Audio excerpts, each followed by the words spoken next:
Bonjour et bienvenue dans cette troisième vidéo tutoriel qui traitera de l'attitude. Encore une fois, c'est une vidéo introduction pour la vidéo suivante qui concernera cette fois-ci pour de vrai la navigation et la gestion donc, des différents waypoints sur le F15. Alors, pour commencer, donc tout simplement, je vais vous montrer un petit schéma. C'est une vidéo, avant de vous montrer le schéma, c'est une vidéo qui va être principalement théorique. Donc il y aura des notions que je vais vous inviter très vivement à rechercher sur le net, parce que ce sont des choses qui ne sont pas nécessairement difficiles à expliquer, mais en live comme ça, avec uniquement la parole et puis un petit schéma, ça risque d'être un petit peu compliqué.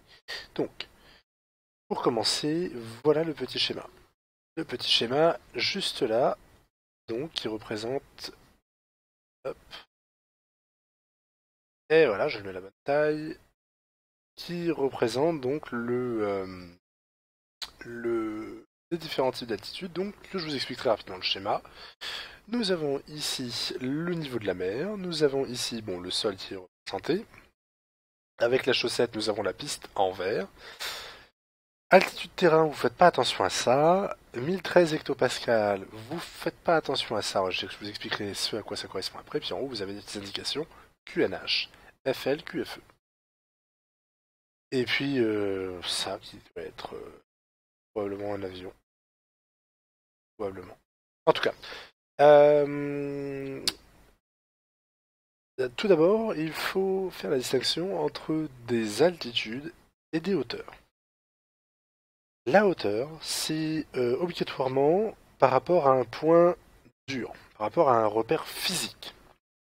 Une altitude par rapport au niveau du sol, une altitude, une hauteur qui serait donnée en AGL, Above Ground Level, là, forcément, c'est une hauteur.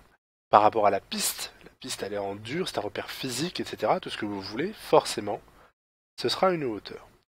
Lorsqu'il s'agit d'un calage, autrement dit lorsque c'est un calage barométrique, qui est fait, qui n'a pas de rapport avec un point physique, le niveau de la mer par exemple, ou le fameux 1013,25 hectopascal, je vais vous expliquer à quoi ça correspond après, là, on n'est plus dans les hauteurs, mais on est dans les altitudes. D'accord? Et je vais donc commencer par ces fameuses altitudes. Donc il y en a deux. Il y a le QNH. Le QNH, c'est l'altitude rapportée, le calage altimétrique, plutôt rapporté par rapport au niveau de la mer.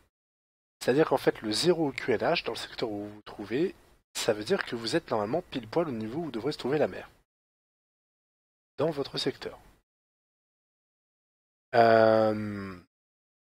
Quel est l'avantage et l'inconvénient? Donc d'abord, le QNH, il faut comprendre que c'est un calage de pression.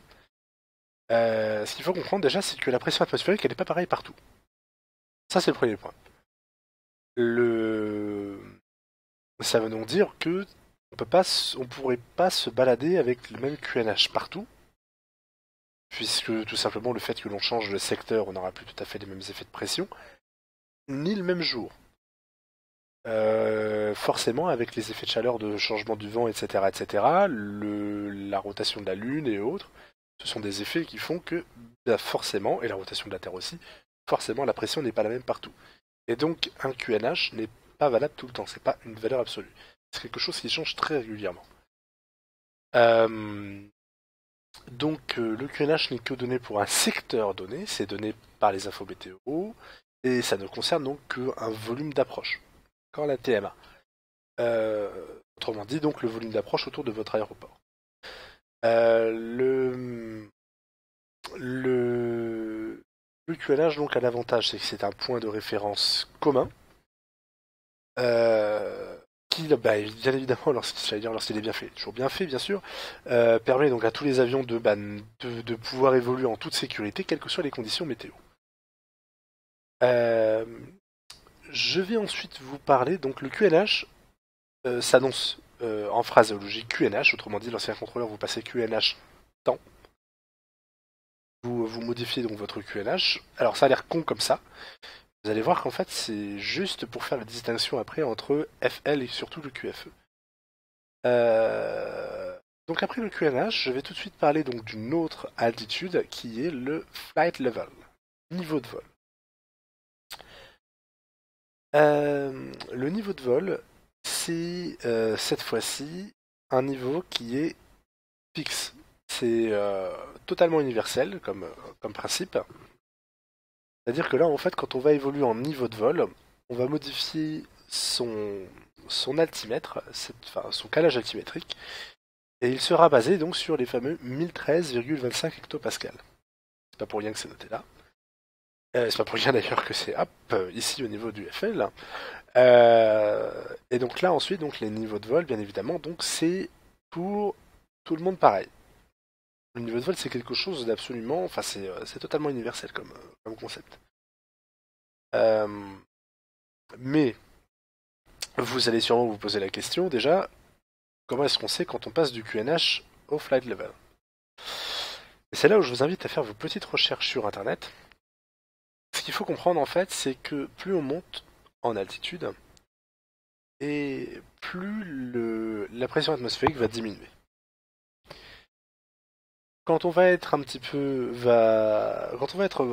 au ras du sol, on va avoir donc un calage qui va être un peu, on va dire, faible, calage altimétrique faible. Et donc plus on va monter, plus en fait on va avoir besoin de régler en fait ce calage haut. Ce qui se passe, c'est que pour arriver donc à reprendre le niveau de vol, il va y avoir en fait une altitude de transition. Cette altitude de transition, quand on passera cette altitude, donnée en milliers de pieds, le QNH se donne en milliers de pieds, quand on passera donc cette altitude de transition, on parlera en niveau de vol.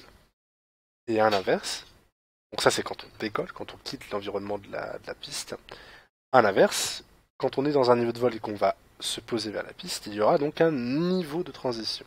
Alors je ne vous ai pas expliqué comment s'annonçaient les niveaux, pour faire le parallèle. Donc le QNH se donne toujours en milliers de pieds.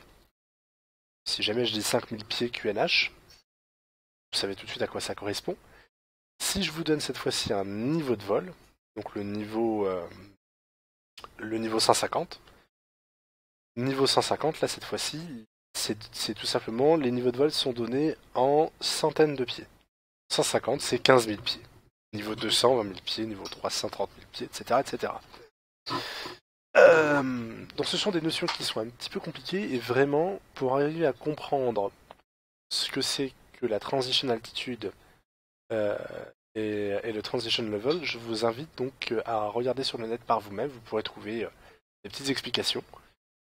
Tout ce qu'il faut comprendre, c'est que l'altitude au QNH, c'est vraiment sur l'environnement de la piste à assez basse altitude, et ensuite à un moment on va monter. On va monter jusqu'à un tel point que du coup en fait le QNH ne sera plus utile, et on va passer directement sur un niveau de vol, flight level. Et tout le reste de la navigation ensuite se passera généralement au niveau de vol, en flight level. Une autre altitude dont je dois vous parler très rapidement, c'est la AGL. Pardon, cette fois-ci je ne parle plus en altitude, on a terminé avec les altitudes, on parle cette fois-ci de hauteur. Et c'est l'AGL. AGL pour Above Ground Level. Cette fois-ci, c'est tout simplement avec les avions qui en sont équipés ou les hélicoptères qui en sont équipés avec des sondes altimétriques. Ça permet donc d'avoir l'altitude par rapport au sol. Vous allez voir que c'est assez bien foutu, mais le F-15 n'a pas de sonde altimétrique. Il n'a pas de sonde qui lui permet de connaître son altitude par rapport au sol. Pourquoi? Parce que c'est pas un avion d'attaque au sol. Tous les avions d'attaque au sol ont en fait une sonde altimétrique, mais le F-15 n'en a pas. Étant donné qu'il ne fait pas d'attaque au sol. Ce qui nous amène directement donc à la dernière hauteur, qui est donc le QFE. Le QFE, en phraseologie, on l'annonce Fox Echo. C'est pour ça que je vais faire en fait le parallèle avec QNH qui s'annonce QNH et QFE qui s'annonce Fox Echo. Le QFE cette fois-ci, c'est la hauteur par rapport au terrain. C'est pour ça que sur ce petit schéma, vous avez là l'altitude du terrain par rapport au niveau de la mer. Bon, le niveau de la mer change, bien évidemment, en fonction de la pression atmosphérique, en fonction des marées, etc., tout ce que vous voulez. Et du coup, cette altitude-là, elle change, mais nous, on s'en fout. Parce que nous, ce qui nous intéresse, c'est pas l'altitude du terrain, ce qui nous intéresse, ça va être la hauteur par rapport au terrain. Et ça change pas beaucoup. Donc là, pour les mêmes explications que le QNH, le QFE va être changeant très régulièrement. Encore une fois, à cause des effets de la météo et tout ce qui s'ensuit. L'intérêt donc, c'est que là, cette fois-ci, contrairement au QNH, le 0, ce serait notre altitude. Si jamais on était à altitude 0, on serait au niveau de la mer, l'endroit où on est. Avec le Fox Echo, le 0, c'est l'altitude du terrain. Et donc le Fox Echo, on va l'utiliser principalement pour se poser, tout simplement. C'est vraiment l'altitude de référence pour pouvoir se poser quand on a vraiment des conditions de météo merdiques.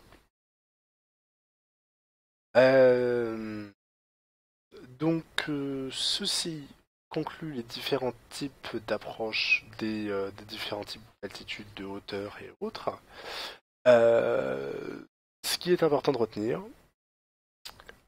c'est que tout simplement, pour l'instant, le F15, très ironiquement, encore une fois, n'a pas la possibilité de régler son calage altimétrique. Son calage, en fait, apparemment, il serait de base sur 1013,25 hectopascal. Ça signifie tout simplement que on est coincé avec ce 1013,25 hectopascal qui est dans le et on ne peut pas en changer. On ne peut pas régler, donc bien évidemment, pour tout ce qui est QNH, QFE et autres, on ne peut absolument pas le régler. Son altimétrique, il n'en a pas du tout. Donc comme ça règle le problème. Ça veut dire que, eh bien, je vous expliquerai ça lorsque j'attaquerai la vidéo de navigation. Mais vous verrez du coup qu'il y a certaines petites choses que l'on est obligé de faire en F15 pour arriver à avoir le QNH ou le QFE d'une certaine façon. Je vous expliquerai ça en détail lorsque j'attaquerai la vidéo de navigation. Puis d'ici là, écoutez, je vous remercie d'avoir suivi encore une fois ce tuto. Ce petit tuto qui va probablement être un des plus chiants, si ce n'est le plus chiant, mais bon, c'est quand même une des notions importantes à connaître selon moi, l'altimétrie. Et du coup, la prochaine, eh bien, ce sera le F15, le décollage, comment on fait décoller la bête, et la gestion des waypoints, donc un suivi de waypoint, un suivi de route, et un posé qui va bien. Voilà, voilà.